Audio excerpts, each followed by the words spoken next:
Evening, gentlemen. Better late than never. We're not late, we're exactly on time, just after the time we posted for the class. Because last week we were talking about divine providence. Everything happens at exactly the right time, although I think that's more about God than us, right? I don't think that's a good excuse for our punctuality or lack thereof. It is what it is. We are returning to the study of Tanya, chapter 4. We haven't read anything yet, to my recollection. If we did read, we explained it very briefly. If we did, here at the beginning of the 4th chapter of Tanya, so of course that's going to be where chapter 4 starts in your book, which in my book is on page 15, pages 14 and 15. In Tanya, the Holy Tanya Kadisha of the Alter Rebbe. We had a whole introductory class to chapter 4, and now we're going to review our introductory class. So this will be the introduction. This will be our second time introducing chapter 4, I suppose. Thank you very much.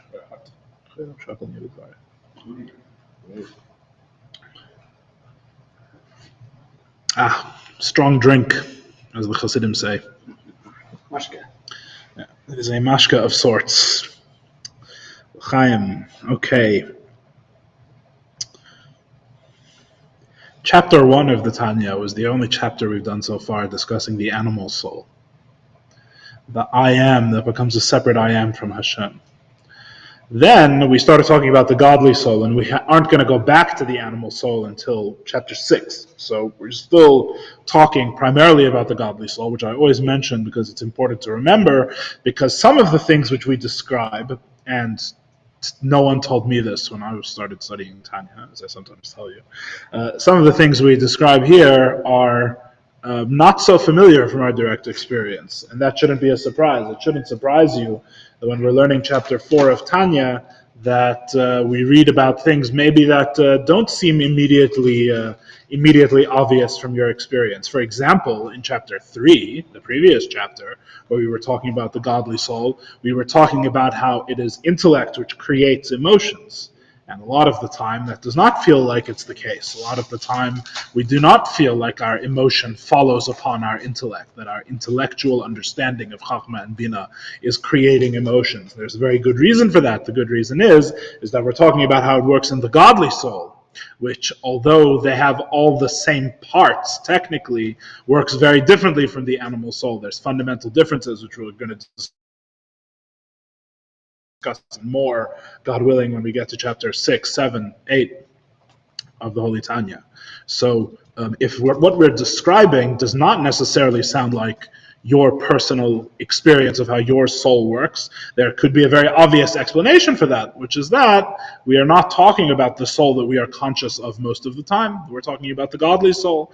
And as we're going to see later, and as we've already hinted to, the godly soul operates only in connection with God, right? In other words, if you're surprised that your thought is not creating your emotion, and the thought is about anything other than godliness, which, by the way, excludes delusions about God, right? It excludes things that you imagine are true about God. It only has to do with the actual truth of God and the way we understand it in Chassidus, as we've already touched on. It will become more clear as we go. When we say that the godly soul knows God with Chachma, we are talking about a literal connection, right?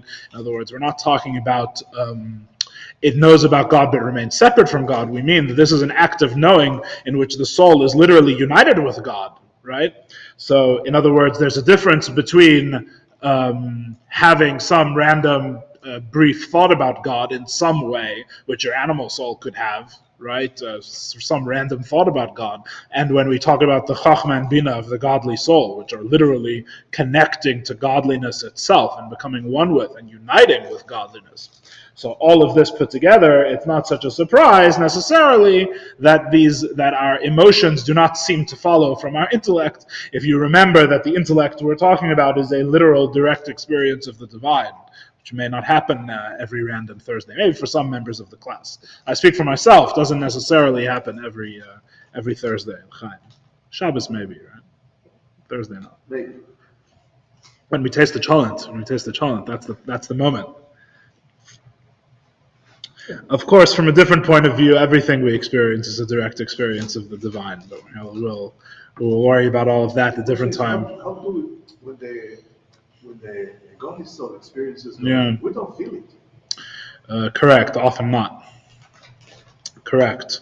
Although to be fair, yeah, that's all. We'll get to all that, God willing. And I understand our class is very slow, but of course that is a primary concern of Tanya. I mean, that's in short. In short, what the Alter Rebbe is really doing is he's moving our question from why don't I feel God? Why don't I feel excited about my Judaism and my relationship with God? He's moving that question moving us from that question to how do I get more in touch with my own godly soul, right? So in a way, you're already asking the next question, right? These chapters, the Alter Rebbe is explaining why that's the question, right? He's explaining your godly soul has all of these experiences. He's explaining in chapter 2, we explain what is the godly soul in its simplest sense, in the purest truth, and that's that it's a piece of God. And then in chapter 3, we're saying, okay, but what is it as a dimensional, as a complex being? What is a godly soul if I saw it from the outside, like I see this coffee cup, right? And the answer is that, oh, if that's what you mean by is, then what the godly soul is seichel and midos, right? What it is intellect and emotions, all of course directed towards the divine. It's the intellect and emotional expression of being a piece of God, which is intellect and emotions all directed towards and united with the divine, right? So the godly soul constructing itself as an external being, as we went through at great length in chapter 3, right, which matches its internal reality, right? Its internal reality comes as the truth in Chachma, and then you have all the different faculties of the soul, and what is this? What do you end up with? You end up with a being that exists as an external being in relation with other beings. So it's ready to exist in a world, in a reality, and what is its existence? Its existence is a passion for God and God alone. That's what it is. Ava and Yira, right? Ava and Yira, love and fear, and all of its offsprings, which are constantly created by an awareness of God that you could sum it up perhaps as an awareness or a profound direct knowledge, which comes through Chachma, Bina, and Das, right? And that's what we spoke about in chapter 3. In chapter 4, right, we're saying that the neshama, the soul doesn't just be something, as we would say with our good English. It doesn't just be, it also does, right? It also acts, or maybe a little bit more refined, it also interfaces and expresses itself externally. More about that in a moment, right? But all of this is about the godly soul. We haven't even got to really Ronnie's question, which is the next question, which is, so why is this not our experience? Like, where is this? We're saying that this is literally a soul inside me, just like the animal soul is a soul, right? Not even inside me. That's actually a misnomer. It is what I am, right? But we often don't feel that this is what I am. In fact, sometimes almost never. Right? And we haven't yet discussed why that's the case. We haven't yet gotten to chapters 6, 7, and 8, where we find out just exactly who the godly soul is manacled to, right? Shackled to, like escape from Alcatraz, right? Or what's it called? What do they call it? The three-legged relay, right? Who does the godly soul have to run the three-legged relay with? When you see that, it might explain a lot, right? There's a lot of baggage it has to schlep in the three-legged relay, so to speak. So we'll get to all that, God willing, is the short version of the answer. Why don't we feel this? Why don't we experience it? How do we experience it more? That is exactly what the Alter Rebbe is here to help us with eventually. Not his eventually, our eventually, because we're so slow in our class.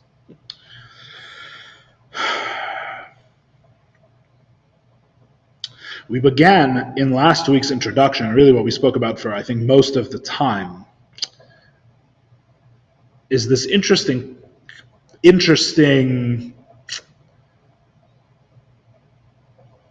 reprioritization or reorientation of Yiddishkeit that we start seeing here in the Tanya.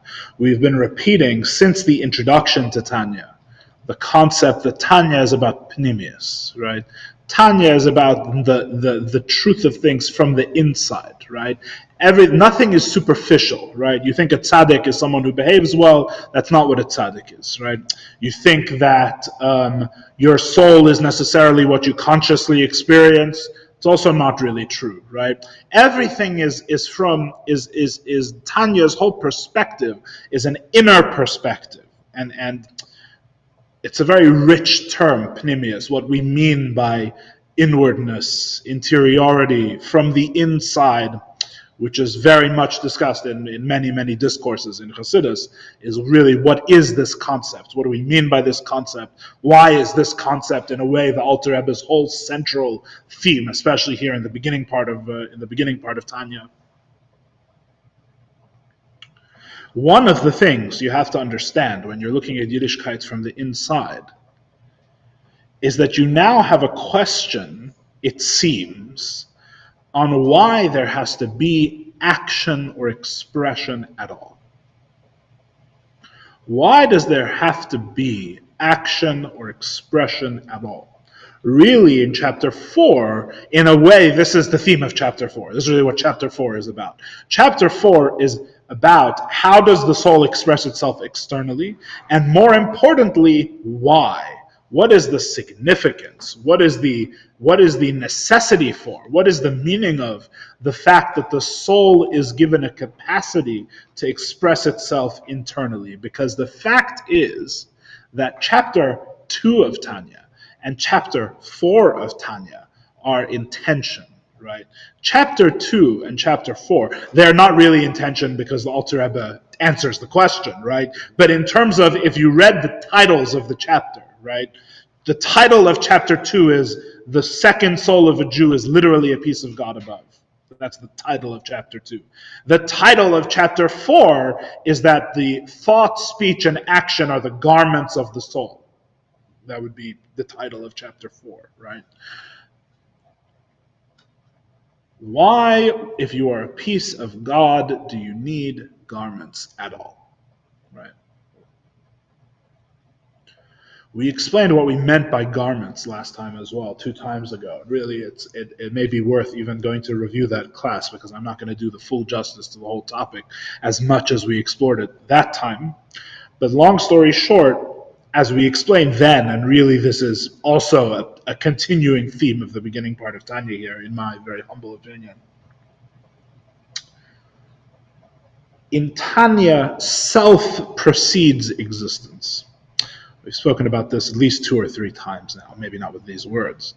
Self precedes existence. Self comes first. It's not that existence is the default, and then within existence there are selves that exist. There is a self, there's a divine self, there's a human self, there's a Jewish self, right? And these things all exist in a category called things that exist, right? It's hard to even say it because our language is so, and it's not the fault of our language, it's the world, it's the truth of the reality in which we live, but our language is centered around existence as the fundamental thing, right? Chassidus would tell you that existence comes first. That self comes first. God precedes existence. Existence is dependent on God, which is, you may be surprised to know, a very radical thing to say. Not many other religious philosophies would necessarily agree with this, and there's good reason for that as well, because really, if you really examine the concept, it undermines the entire study of philosophy. Which is an issue. Doesn't really allow philosophy to really get off the ground, because it is admitting that the entire realm of philosophy, which is things that exist, is a contained or what's the word, contingent realm. But that's a parenthetical for those who are interested in such things. The self comes first. And the truth is that because the soul, the godly soul, is a piece of God above, literally, the truth is that the godly soul comes first as well. In fact, this is not even an idea. our understanding of what this means comes from Chassidus, but the fact that the self, that the godly soul comes first, is much older, and expressly much older, and can be found in the Midrash when it talks about how with whom did God consult before He created the universe. It says with the souls of the righteous. Right, the souls of the righteous were there before the universe was created. Right, and the Midrash basically, as most Midrashim do, says you go figure it out, what that means. Right. And Chassidus itself has very profound and very rich explanation of what this means, and how could it be that the righteous exist before the world exists, because of course what makes you righteous is all bound up with the concept of the world. And it doesn't just say the righteous, it says God saw the deeds of the righteous, right? Which means that the world has to already in some sense exist, because if He saw the deeds, then the deeds are already here. Chassidus has a field day with all of this. The Rebbe's famous mimer, Maim Rabim, about the many waters in Parshas Noach, in the second half, where it becomes more confusing and less practical, and we talk about it less. The second half is where the Rebbe actually touches on this whole topic there. The first half is very direct and very simple and very beautiful. Highly recommended. Although without the second half, you're missing the whole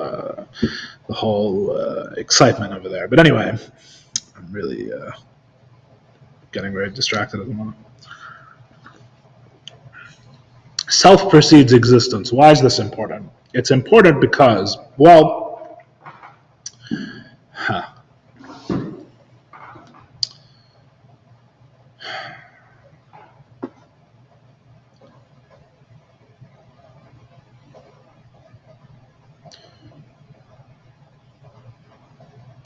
I'll put it to you this way. If you think that the most basic thing beneath all things is existence, right? What that means is that the self is an anomaly, right? In other words, the thing that has to be explained is the self, right? How can there be such a thing as a self? A self is a very bizarre thing. Yourself, myself, God's self, right? To be a self situated at the center of your subjective reality, right, with all objective reality external to you, right? External reality is something that I meet outside of myself, right? As far as I know, there is a faith-based proposition that says that the self is just part of external reality, although, in my opinion, thoroughly absurd. Even though most of the world may believe it, but that doesn't make it any less absurd. The idea that the self just is part of objective reality, right? Like if you got really down, if you really understood how the neurons work, you would discover the self, and it's all just objective. It's all just a thing that you could find, right? It's all not just objective, it's material, which is the lowest part of the objective, the emptiest part of the objective, right? Anyway, it may be completely crazy, but the whole world does believe it, so we'll pay it its due by mentioning it and calling it crazy. That may be. I don't know if that's the problem, but it's definitely true, technically. But if you believe that self comes before existence, right, it's existence which needs explaining. Right, and existence. There's two things that need explaining. If you believe the self comes first, right? What if my existence as a subjective being at the center of my subjective reality, which is the only reality I've ever known, by the way, and it's impossible, it seems, for me to know any other reality except through my subjectivity, totally unexplained phenomenon, by the way, by the standards of the modern world, my subjectivity. There is no scientific theory of the subjectivity, at least not one that can be taken seriously, totally and completely unexplained, which is ironic because it is the closest and most obvious and most present of all phenomena that exist, right? In fact, there is nothing else I know about except through the subjective, right? So in other words, it's like one of these things where it's so close that you forget that it's there, right? It's so close that you forget that there's anything that needs explaining, because it's literally everything that has a natural explanation has to be explained through the inexplicable self. A statement that makes many people very uncomfortable. there's two things that have to be explained, right? If the self comes first, you have to explain two things. You have to explain, so what then is objective existence, external, we would say, reality, right? What is this thing that I'm encountering that's not me, that seems to be outside of me? What does it mean that it's outside of me? Is it really outside of me? Et cetera, et cetera. That's one question. The other question is there appears to be other selves, right? At least one, at least God, right? But maybe many more other selves, right? And what do I do with that, right? What if the self really comes first, right? It doesn't make sense in a way that there should be many other selves, which is really that's in a way the strongest argument for the other side, right? Is that of course existence comes first, because what do you think all the selves are found within, right? Does anyone know the two things that the Baal Shem Tov's father told him on his deathbed? The Baal Shem Tov's father passed away when the Baal Shem Tov, the holy Baal Shem Tov, founder of Chassidus, was very young. The Baal Shem Tov's father had two things that he said, as far as I know. I think this is spoken about in the talks of the Frierdiker Rebbe, of the Rebbe Rayat. He said that the Baal Shem Tov's father, on his deathbed, told the Baal Shem Tov two things, which was like his will, right? He told him, fear nothing except God alone, was the one thing. The other thing was love every Jew with your whole heart, which is, of course, the entire Chassidus, as many have pointed out, in two principles, which are really one principle, as the Alter Rebbe would explain to you in chapter 32 of Tanya, when your class gets there many decades from now, which are really one principle.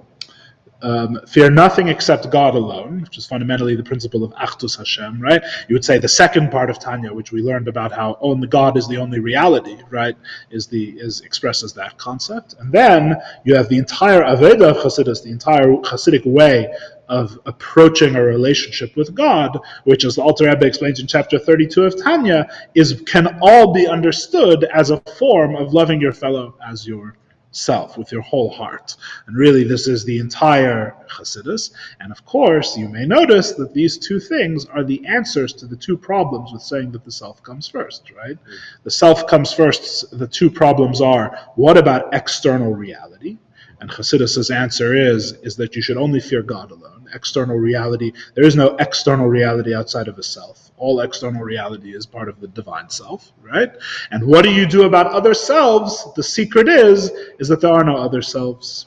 All selves are one. All souls are one, as the Alter Rebbe says in chapter 32 of Tanya.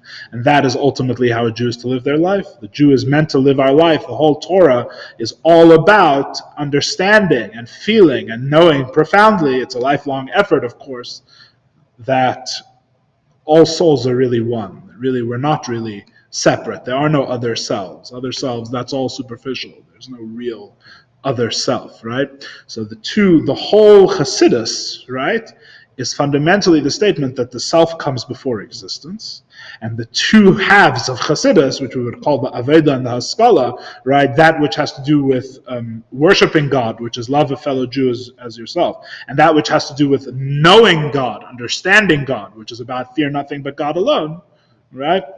The two halves of Chassidus explain or attend to the two challenges that you would have to say that the self comes before existence, which is objective reality and other selves, right?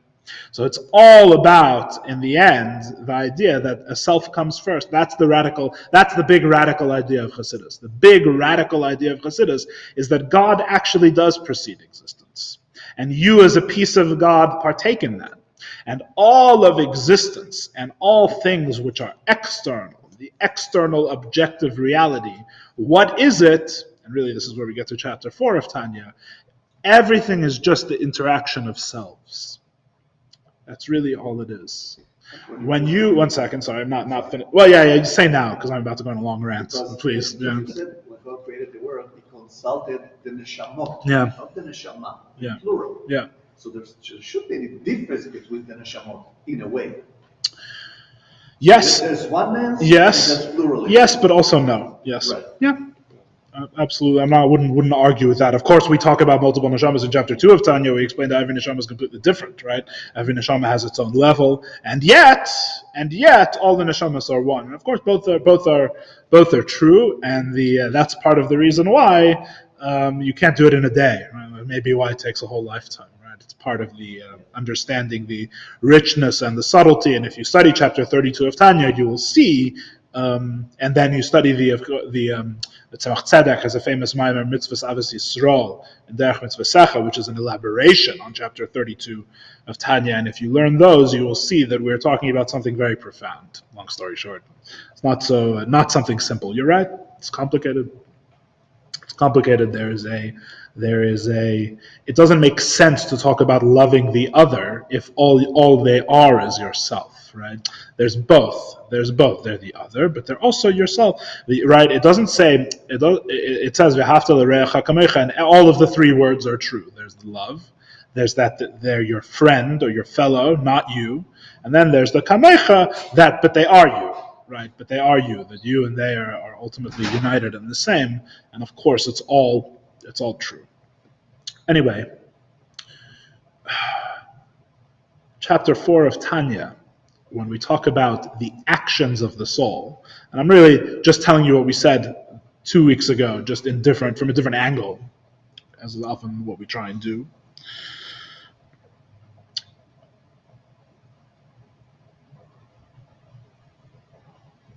External reality, meaning external to a self. We explained this more 2 weeks ago, what we mean by external, right? Where two selves touch, where two selves meet, right? That is really the explanation of existence, of external reality, right? In other words, this table, right, as it is to myself, as it is to me, right, as it is to myself, this table is a meeting with God, right, which is exactly what Chassidus tells you, right? Chassidus tells you, in fact, that everything that you experience is a lesson in your service of God, and that's all of your experiences, right? Or whatever you experience is a communication from God. Right? There is no external reality as a real reality, like a self, like you or like God. Right? There's an external reality that is a communication. It's a divine communique. Right? Everything that you see is a lesson in the service of God. Right? That's what we say about Hashgacha Pratis. Right? God is literally in control of all of your experiences, everything that you know. Right? So what is the external reality? It's not really a reality. There's a sender, there's a receiver, right? And then there's a message, right? And what we take to be the external, what our animal soul, we should say, may take to be as an external reality, right?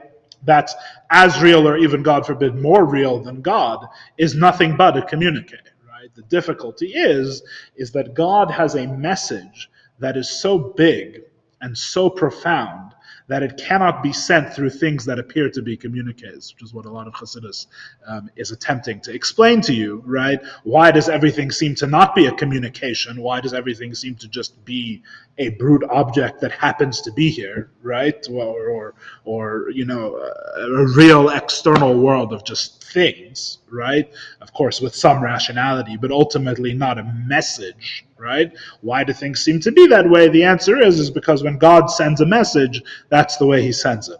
Long story short, to a large extent.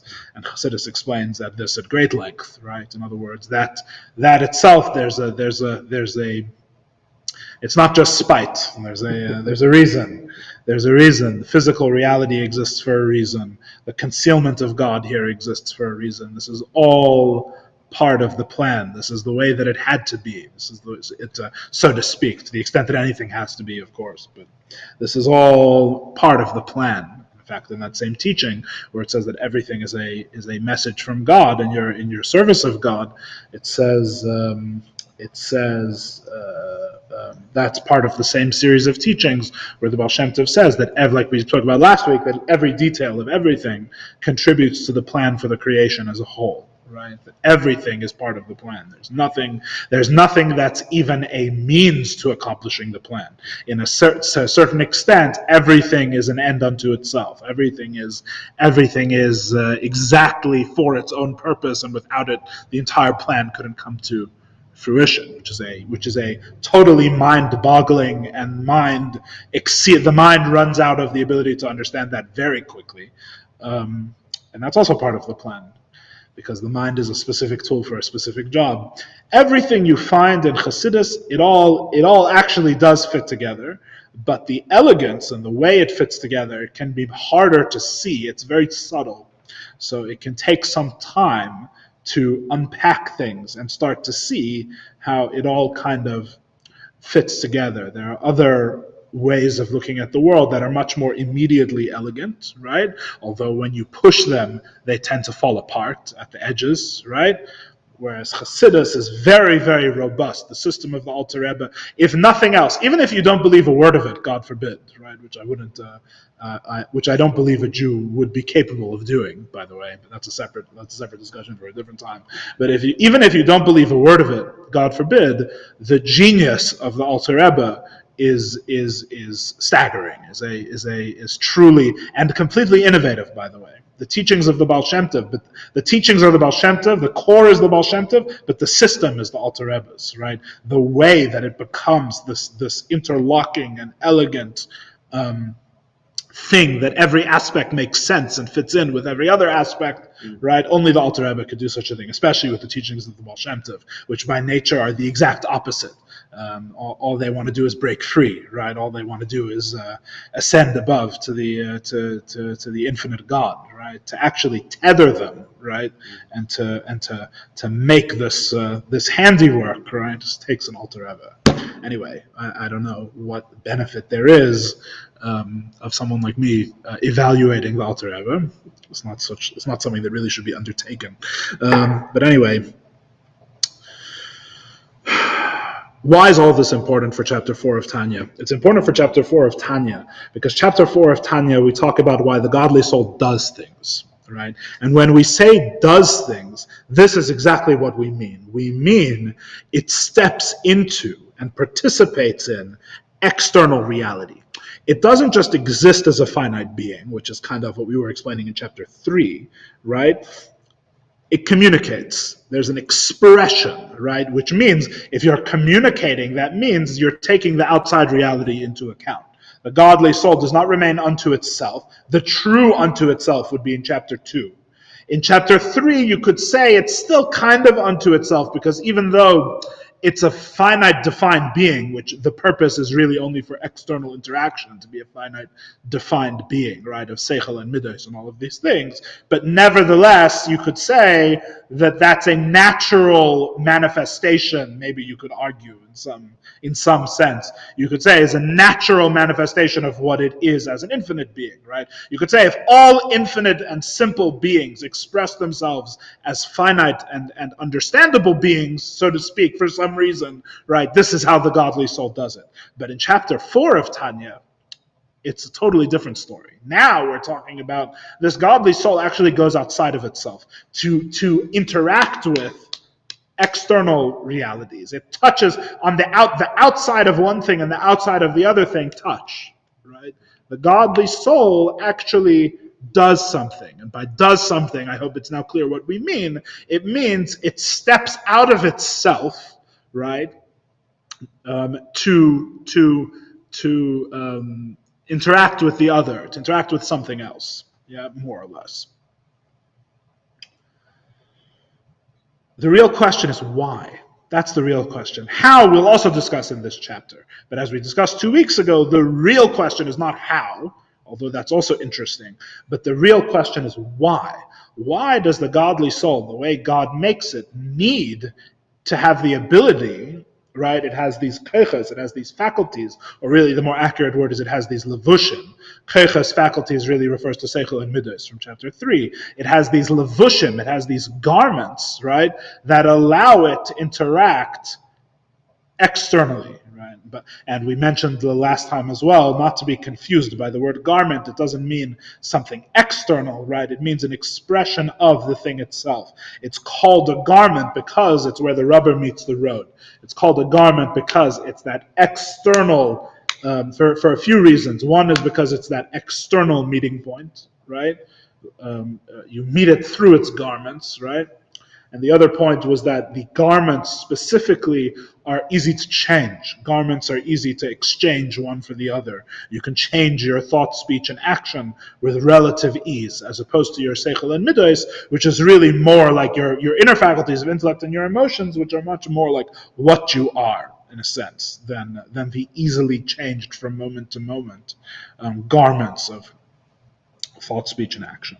Why is this important? And furthermore, as we explained last time, as we emphasized last time, it's not just that we don't understand why they're important. It's that the whole question of why they should be important seems like a very un-Jewish question in a way, right? And so really here, in a way, chapter 4, we see the Alter Rebbe explain. I don't want to say it because it sounds very radical. It's silly, but you see the Alter Rebbe explain why Chassidus is Judaism. It's a dumb thing to say, but in the sense of, we all know that Judaism is an action-centric religion to an extent, right? Yeah, the Ma'aseh Ikar, the action is the main thing, right? Loya Midrash Ikar Ela Ma'aseh, I believe we say. Not the studying is not the main thing, and it's the main thing because it brings you to do action, right? Action is the main thing. Action is the most important. In Judaism in general, as we'll see, when you do the actual action, that's much more real and in the sense valid than all the intentions in the world. You could have all the holiest intentions, but without the action, you're missing something. Whereas in the opposite, if you have the action but you don't have the intention, it can sometimes be that you literally did the whole thing. You actually the thing was accomplished, even with very little or almost no intention, right? But in a world of pnimius, that seems to have no place, right? In a way, the question that chapter 4 of Tanya is answering, and again, this is kind of stupid. It's what we'd put if we wanted the Tanya class to get lots of views on YouTube. We would put it maybe, but you would say, is the Alter Rebbe saying that Judaism is a superficial religion? You see the question? No. Because Judaism is obsessed with action. The Alter Rebbe, over 3 chapters, is obsessed not with action, but what's the truth of the thing? The truth of the godly soul is that it's a piece of God. Action seems entirely beside the point. What do I need to act on anything for, right? Does God need to act? We could ask. He acted. Yeah, that itself is a good question. And by the way, it all fits together. By the way, you'd be delighted to know that it's all the explanations go together. And in fact, in a way, you could say that the Rebbe Rashab Samach Vav, the very long discourse of the Rebbe Rashab, is, you could almost say, the thesis of the entire Maimer, over hundreds and hundreds of pages. The point of the whole thing is to show you that these two things are parallel. Right? Or even the same thing, that the God irrationally stepping out of himself to create is the same as us irrationally stepping out of ourselves to do mitzvahs, you could maybe even say. Yeah. But it's much more complicated there. It's not. That's much too simple of a summary. But whatever you could say. I'm just saying those themes are all there in Chassidus. It's all related, right? But the question is, okay, so let's set aside God. I'm sure he has some excuse for why he acted, right? But if the godly soul is really a piece of God, then the fact is that everything is going to have to change, because normally, when we have big books of Jewish ethics or Jewish philosophy that are explaining to you why actions are so important, what do they tell you? They tell you actions are important because they are the perfection of the self. That's really what they tell you, right? You're less perfect if you can put on tefillin, but don't, right? Because tefillin is an act which moves you closer to God, right? For in whatever way. There's lots of different ways to move closer to God. It all depends on your philosophy and your way of looking at the world, right? But it makes you more perfect. You are a thing which your perfection. If you found a perfect human being, right, they would put on tefillin. So the fact that you don't put on tefillin is a lack in your perfection, right? Or you could look at it in the positive or the negative, right? You could say not putting on tefillin makes you more imperfect, right? Which is the way of Musar, right, of Jewish ethics, which is very negative focused in a subtle way. By the way, it's not like it's pessimistic in the simplest sense. No. That's very, and you see how silly that is, because people who are into Kabbalah are also very into that. It's not, the difference is more subtle. There's a beautiful Hayom. If I knew exactly where it was, I would look it up this second, but I don't know exactly where it is. There's a beautiful Hayom which talks about the difference between philosophy and Musar and Chassidus. It's three different things, and you could study this Hayom forever. You could write books on this Hayom. It's very beautiful. I forget exactly where it is, right? But either you're thinking about the positive, right, about how I could add in spiritual perfection, or you're thinking about the negative, how I can avoid physicality and avoid being coarse and avoid being self-centered or whatever it is, right? But either way, putting on the tefillin is adding to my perfection. Putting on tefillin makes me a better person. How many times have you heard in a synagogue, I won't name any synagogues, how many times have you heard in a synagogue that the Torah is a guide to life, and doing the mitzvahs is to have a better and a more meaningful life? Comes the Alter Rebbe, mildly radical, we'll forgive him, right? And says in chapter 2 of Tanya, okay, setting aside the other soul, which is a more complicated discussion for a different time, right? But if you want to say that you're a godly soul, and that's what a Jew is, the soul that concerns us in this chapter of Tanya, it seems, yeah? Doing mitzvahs does not add to your perfection and cannot add to your perfection in the slightest. In the slightest, it can't add to your perfection. Soul is literally a piece of God. You don't get more, you don't become more a piece of God, right? Unless the first time when you said it, you didn't mean that, right? You could have one or the other. But you can't have both, right?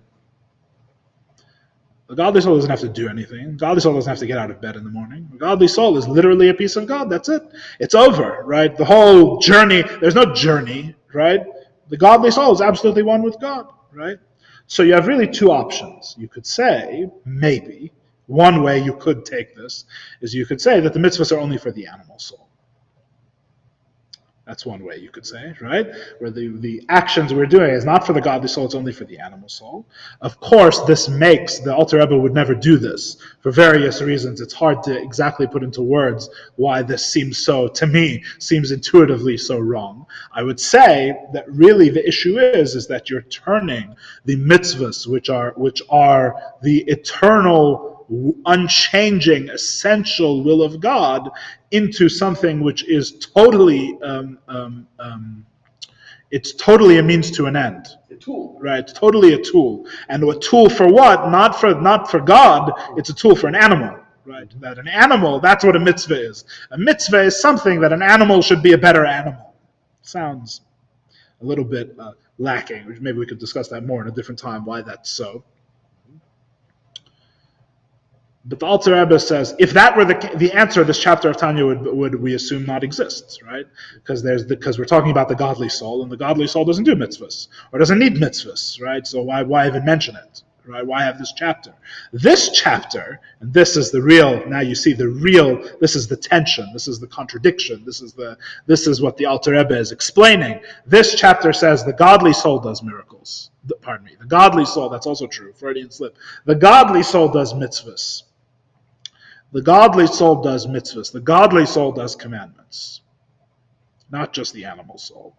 How does the godly soul express it? The godly soul has expression. It has external expression. It has action. Yeah? So action is the main thing, not just to make an animal less bad or slightly more refined. Action is the main thing all the way down. That's chapter 4 of Tanya. Chapter 4 of Tanya is, you think that because this is a system of Pnimius, and a system that looks at things from the inside, that we're going to say that action is a superficial and an external thing, and it doesn't matter, right? Joke is on you. On the contrary, it is only because we know what's on the inside. It is only because the pnimius, the inner reality, is what it is, that we see the mitzvahs as high as we do. the mitzvahs in Chassidus are only elevated to the heights, are only seen as infinite and as godly and as transcendent as they are, specifically because we know that the godly soul is already one with God. Right? As we're going to see. That's chapter 4 of Tanya. Chapter 4 of Tanya is that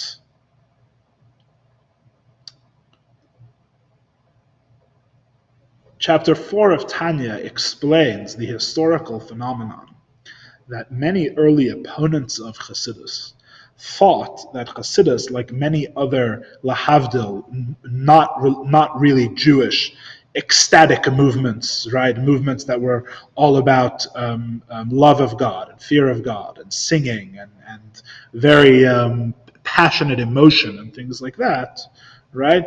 All of those movements eventually moved away from doing Torah and mitzvahs, first of all.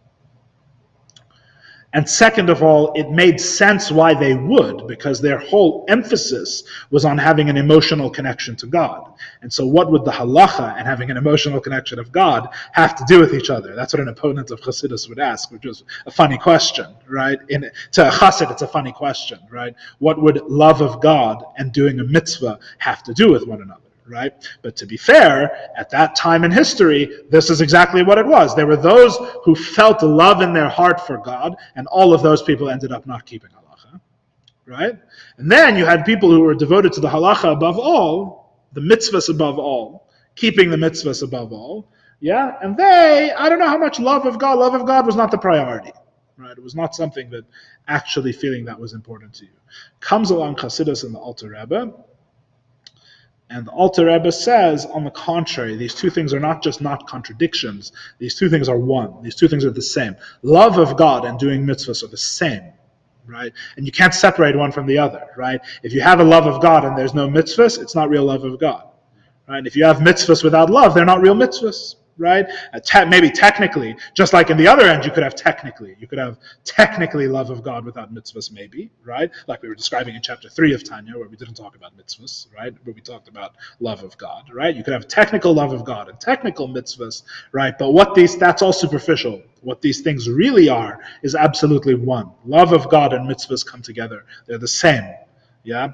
And in fact, they're so the same that the mitzvahs, the action, the interaction, the godly soul stepping out of itself, right, is a profound manifestation of its unity with God. It doesn't step out of itself because it needs to become more perfect.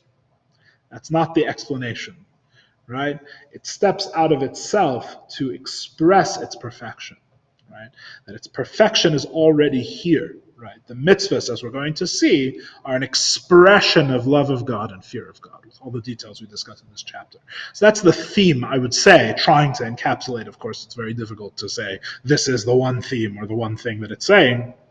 But it's still a tool in a way, isn't it? Because this expression makes the world better, and this is what we're trying to do here. Pardon me? In a way, I'm saying it is a tool. Because by this expression of love and doing the mitzvot, we make this world better. And this is our purpose here. Tutsu. I thought that's how an Israeli politely says, I'm sorry, I think that may not be correct. Say tzu. Yeah.